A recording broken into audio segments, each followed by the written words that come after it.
오후에 굉장히 오랜 시간 동안 실검 1위가 안철수 조폭이었습니다.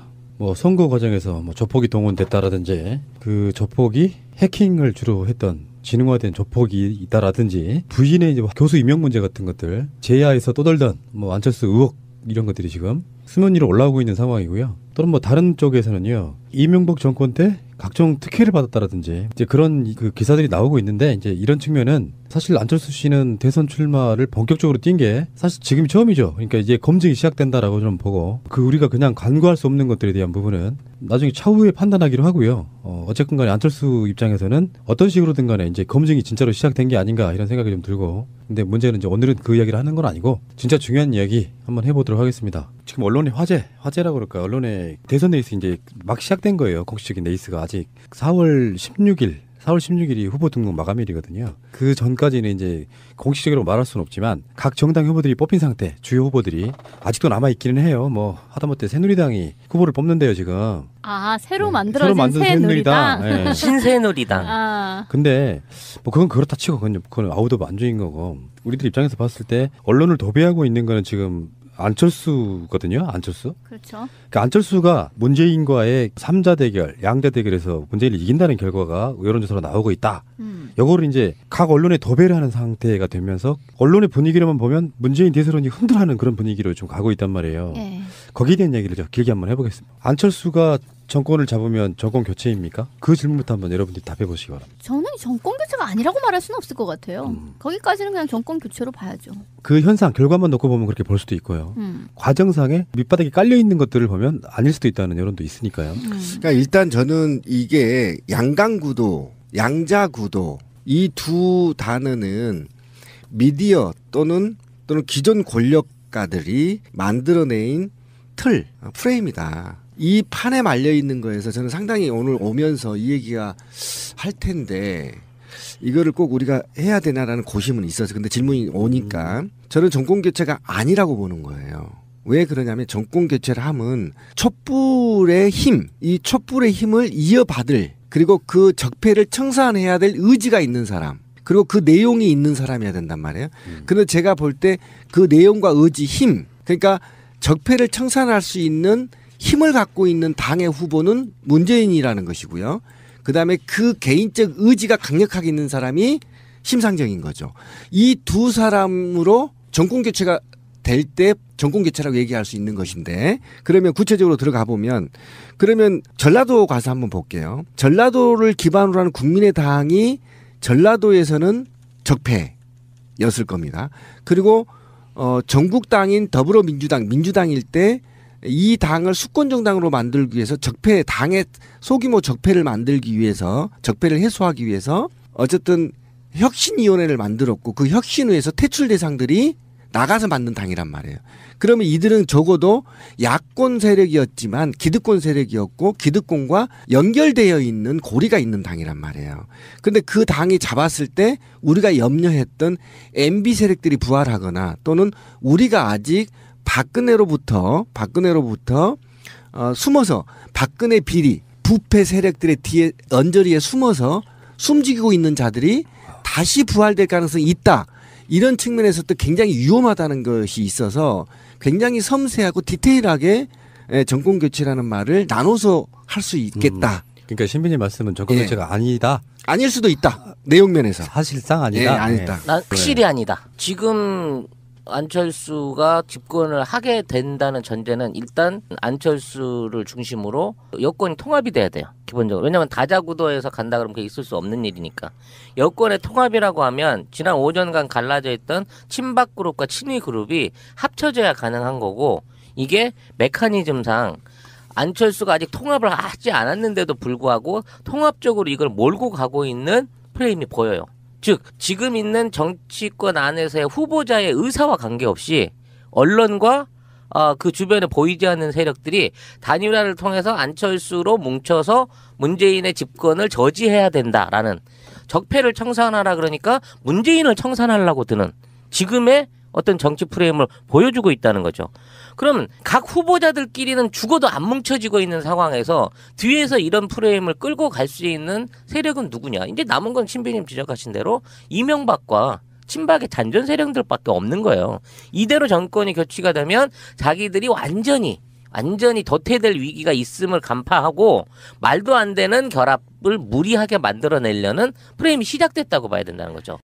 그때 안철수를 띄우는 이유가 그들이 안철수에게 표를 주려고 대통령 시키려고 이걸 띄우겠어요? 안철수를 키워서 결론적으로 모르는 사이에 자기들이 말하는 보수 샤이를 실제로 더 나타날 거라는 자신감을 갖고 야권 표들을 일단 최대한 분열시키는 그런 전략이 저는 숨어있다고 보는 거예요. 저도 거기에 동의하고 그래서 안철수가 말하는 유권자 단일화라는 키워드가 바로 아까 우리가 논의됐던 얘기인데 뺏어오겠다는 건데 이것이 불안하다는 거예요. 그러면 3자 구도 정도나 4자 구도로 간다고 하더라도 누군가가 이것을 3대 3대 4로 구도를 만들거나 또는 양자 구도로 만드는데 48대 52로 만들어서 우리가 염려했던 부정선거의 오차범위 내로 들어오게 만들려고 하는 게 아니냐. 저도 거기까지 이제 고민하고 있습니다. 사실상. 그래서 판을 촛불이 원하는 정권으로의 교체가 아니고 그들이 원하는 정권으로의 교체를 하려고 그리고 그것을 마치 적폐청산의 의지가 있는 후보인 것처럼 더 씌워서 이게 바로 정권 교체야 라고 이미지를 만들어서 하려는 장난들이 보이고 있다는 것이죠. 예. 근데 적폐청산에 대해서 어젠가요? 안철수 캠프에서 재벌개혁에 대한 거를 내놨어요.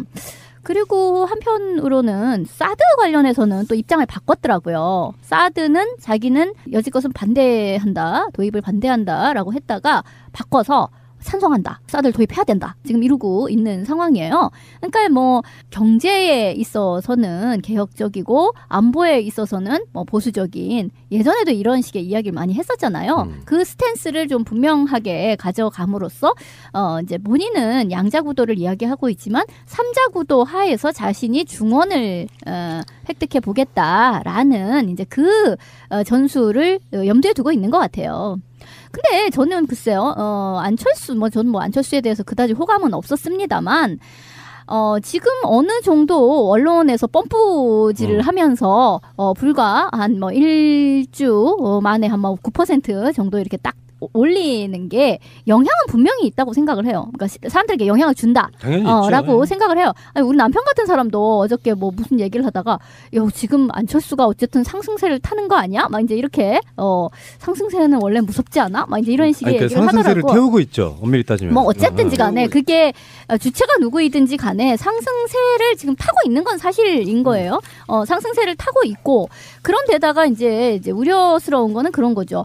경선 이후에 더불어민주당의 경선 이후에 그 뭐 안희정이 됐든 이재명이 됐든 그쪽의 그 지지자들을 온전히 흡수하지 못한 그런 측면 같은 것이 지금 예상했던 것보다 경선이 끝나면 문재인의 지지도가 많이 더 올라가야 될 것 같은데 별로 그 예상만큼 그렇지 못하다. 근데 거기에는 이제 뭐 여러 가지 균열과 잡음 같은 것이 있기는 하죠. 근데 그것을 과연 안에서 어떻게 잘 처리해서 그 표들을 다 흡수할 수 있을 것인가? 다자구도일 때 문재인 40%가 넘은 적이 거의 없었어요. 컨벤션 효과를 누리고 있는데 안철수가 워낙 치고 올라오는 것 같은 모양새가 되니까 그 자체가 덮여버린 상태예요. 그러니까 다자구도에서 40%가 넘는 경우는 거의 없었거든요. 그런 것들을 봤을 때 언론들의 프레임은 명확해졌다고 봅니다. 그러니까 실질적으로 만약에 대선을 까게 되면 나는 이렇게 봐요. 40대, 30대, 30이라고 봐요. 그러니까 홍준표가 했던 말이 전 틀리지 않다고 보는 사람이거든요. 샤이가 분명히 있습니다. 그렇죠. 그러니까 지금 안철수는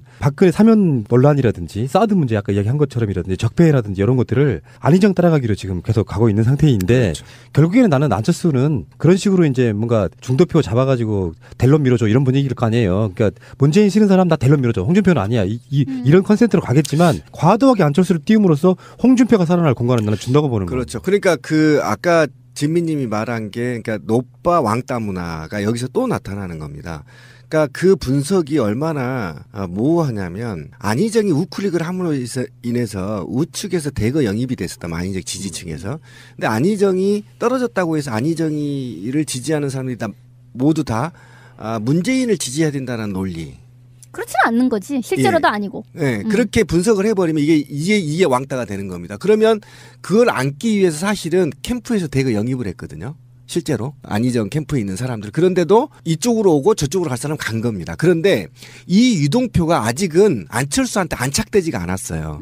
그런데 문재인은 지지율가 안착됐단 말이에요. 더 이상에 빠질 게 없어. 더 왔으면 왔지. 그런데 그래서 굉장히 안정적으로 지지층을 확보하고 있다는 데 측면에서 있는데 어쨌든 지금 누군가는 아직 거대한 손은 아직 드러나 있지 않지만 누군가가 더불어민주당을 이간질시키고 의원들을 흔들므로 인해서 줄 탈당의 여지, 그다음에 온갖 이제 모략과 정치적 공학이 작동되고 있지만 제가 볼 때는 흔들리지 않을 거다. 저는 그러니까 자신합니다. 예. 마무리를 하자 그러면 결론적으로 안철수를 띄우는 프레임이 안철수가 돼도 정권 교체고 그리고 보수의 계멸이다 이렇게 보는 게 이제 일반적인 정치인 또는 그 부류의 시사평론가들의 이야기고요. 안철수를 키우는 사이에 홍준표는 조용히 코올라오고 있다. 저는 그렇게 봐서 어쩌면 그들이 노리는 건 약간 분열 프레임이 아닐까. 그러니까 그렇죠. 애초에 꽤 오래전부터 우리가 걱정해왔던 그 프레임으로 사실상 가고 있을 수도 있다는 거를 염두에 둬야 된다고 생각해요. 맞아요. 보수의 표가 그렇게 쉽게 차이한 것, 여론조사 지지율 같은 것도 사실 그러니까 여론조사 응답률이 한 15% 정도밖에 안 되는 상태에서 실제로 대선 딱 까보면요. 만약에 홍준표 부류 또는 유승민까지 합쳐가지고 표가 한 15% 정도 미만이라고 하면 그건 괴멸이 맞는데 너무 사실- 좋은 거지. 네, 그래. 제발 그렇게 되길 원하는 거지. 그게 맞는데 그게 한 30% 정도 나온다고 하면요. 야권이 대선 지는 거예요. 그러니까 예전에 김영삼, 김대중과 노태우가 붙었던 싸움을 재현하고 싶어하는 사람들이 지금 뭔가 치밀한 프레임을 갖고 있다고 저는 보는 느낌이 좀 생기는 거예요. 다른 건 몰라도 이렇게 박근혜까지 구속된 상황에서 보수표가 제대로 여론조사에 응답했을 가능성은 저는 없다고 봅니다. 원래 성향대로 자기들은 새누리당, 부류, 자유한국당을 찍을 가능성이 높다라고 봐요. 한 거고 이게 메커니즘상 안철수가 아직 통합을 하지 않았는데도 불구하고 통합적으로 이걸 몰고 가고 있는 프레임이 보여요. 즉 지금 있는 정치권 안에서의 후보자의 의사와 관계없이 언론과 그 주변에 보이지 않는 세력들이 단일화를 통해서 안철수로 뭉쳐서 문재인의 집권을 저지해야 된다라는 적폐를 청산하라 그러니까 문재인을 청산하려고 드는 지금의 어떤 정치 프레임을 보여주고 있다는 거죠. 그럼 각 후보자들끼리는 죽어도 안 뭉쳐지고 있는 상황에서 뒤에서 이런 프레임을 끌고 갈 수 있는 세력은 누구냐. 이제 남은 건 신비님 지적하신 대로 이명박과 친박의 잔존 세력들밖에 없는 거예요. 이대로 정권이 교체가 되면 자기들이 완전히 도태될 위기가 있음을 간파하고 말도 안 되는 결합을 무리하게 만들어내려는 프레임이 시작됐다고 봐야 된다는 거죠. 그때 안철수를 띄우는 이유가 그들이 안철수에게 표를 주려고 대통령 시키려고 이걸 띄우겠어요? 안철수를 키워서 결론적으로 모르는 사이에 그 혁신위에서 퇴출 대상들이 나가서 만든 당이란 말이에요. 그러면 이들은 적어도 야권 세력이었지만 기득권 세력이었고 기득권과 연결되어 있는 고리가 있는 당이란 말이에요. 근데 그 당이 잡았을 때 우리가 염려했던 MB 세력들이 부활하거나 또는 우리가 아직 박근혜로부터 숨어서 박근혜 비리 부패 세력들의 뒤에 언저리에 숨어서 숨지고 있는 자들이 다시 부활될 가능성이 있다. 이런 측면에서 또 굉장히 위험하다는 것이 있어서 굉장히 섬세하고 디테일하게 정권 교체라는 말을 나눠서 할 수 있겠다. 그러니까 신빈님 말씀은 정권 교체가 아니다. 아닐 수도 있다. 내용 면에서. 사실상 아니다. 예, 아니다. 난 확실히 아니다. 지금 안철수가 집권을 하게 된다는 전제는 일단 안철수를 중심으로 여권이 통합이 돼야 돼요. 기본적으로. 왜냐하면 다자구도에서 간다 그러면 그게 있을 수 없는 일이니까. 여권의 통합이라고 하면 지난 5년간 갈라져 있던 친박 그룹과 친위 그룹이 합쳐져야 가능. 오후에 굉장히 오랜 시간 동안 실검 1위가 안철수 조폭이었습니다. 뭐 선거 과정에서 뭐 조폭이 동원됐다라든지 그 조폭이 해킹을 주로 했던 지능화된 조폭이 있다라든지 부인의 이제 교수 임용 문제 같은 것들 제야에서 떠돌던 뭐 안철수 의혹 이런 것들이 지금 수면 위로 올라오고 있는 상황이고요. 또는 뭐 다른 쪽에서는요. 이명박 정권 때 각종 특혜를 받았다라든지 이제 그런 그 기사들이 나오고 있는데 이제 이런 측면은 사실 안철수 씨는 대선 출마를 본격적으로 뛴 게 사실 지금이 처음이죠. 그러니까 이제 검증이 시작된다라고 좀 보고 그 우리가 그냥 간과할 수 없는 것들에 대한 부분은 나중에 차후에 판단하기로 하고요. 어쨌든 간에 안철수 입장에서는 어떤 식으로든 간에 이제 검증이 진짜로 시작된 게 아닌가 이런 생각이 좀 들고 근데 문제는 이제 오늘은 그 이야기를 하는 건 아니고 진짜 중요한 이야기 한번 해보도록 하겠습니다. 지금 언론의 화제라고 그럴까요? 언론의 대선 레이스 이제 막 시작된 거예요. 공식적인 레이스가 아직 4월 16일이 후보 등록 마감일이거든요. 그 전까지는 이제 공식적으로 말할 수는 없지만 각 정당 후보들이 뽑힌 상태, 주요 후보들이 아직도 남아 있기는 해요. 뭐 하다못해 새누리당이 할 텐데 이거를 꼭 우리가 해야 되나라는 고심은 있어서 근데 질문이 오니까 저는 정권 교체가 아니라고 보는 거예요. 왜 그러냐면 정권 교체를 하면 촛불의 힘, 이 촛불의 힘을 이어받을 그리고 그 적폐를 청산해야 될 의지가 있는 사람 그리고 그 내용이 있는 사람이어야 된단 말이에요. 근데 제가 볼 때 그 내용과 의지, 힘 그러니까 적폐를 청산할 수 있는 힘을 갖고 있는 당의 후보는 문재인이라는 것이고요. 그다음에 그 개인적 의지가 강력하게 있는 사람이 심상정인 거죠. 이 두 사람으로 정권 교체가 될 때 정권 교체라고 얘기할 수 있는 것인데 그러면 구체적으로 들어가 보면 그러면 전라도 가서 한번 볼게요. 전라도를 기반으로 하는 국민의당이 전라도에서는 적폐였을 겁니다. 그리고 전국당인 더불어민주당 민주당일 때 이 당을 수권 정당으로 만들기 위해서 적폐 당의 소규모 적폐를 만들기 위해서 적폐를 해소하기 위해서 어쨌든 혁신위원회를 만들었고 후보를 뽑는데요 지금. 아 새로 새로 만들어진 만든 새누리당. 예. 신새누리당. 아 근데 뭐 그건 그렇다 치고 그건 아웃 오브 안주인 거고 우리들 입장에서 봤을 때 언론을 도배하고 있는 거는 지금 안철수거든요. 안철수. 그렇죠. 그러니까 안철수가 문재인과의 3자 대결, 양자 대결에서 문재인을 이긴다는 결과가 여론조사로 나오고 있다. 이거를 이제 각 언론에 도배를 하는 상태가 되면서 언론의 분위기로만 보면 문재인 대세론이 흔들하는 그런 분위기로 좀 가고 있단 말이에요. 예. 거기에 대한 얘기를 좀 길게 한번 해보겠습니다. 안철수가 정권을 잡으면 정권 교체입니까? 그 질문부터 한번 여러분들이 답해 보시기 바랍니다. 저는 정권 교체가 아니라고 말할 수는 없을 것 같아요. 거기까지는 그냥 정권 교체로 봐야죠. 그 현상 결과만 놓고 보면 그렇게 볼 수도 있고요. 과정상에 밑바닥에 깔려 있는 것들을 보면 아닐 수도 있다는 여론도 있으니까요. 그러니까 일단 저는 이게 양강구도, 양자구도 이 두 단어는 미디어 또는 기존 권력가들이 만들어낸 틀, 프레임이다. 이 판에 말려 있는 거에서 저는 상당히 오늘 오면서 이 얘기가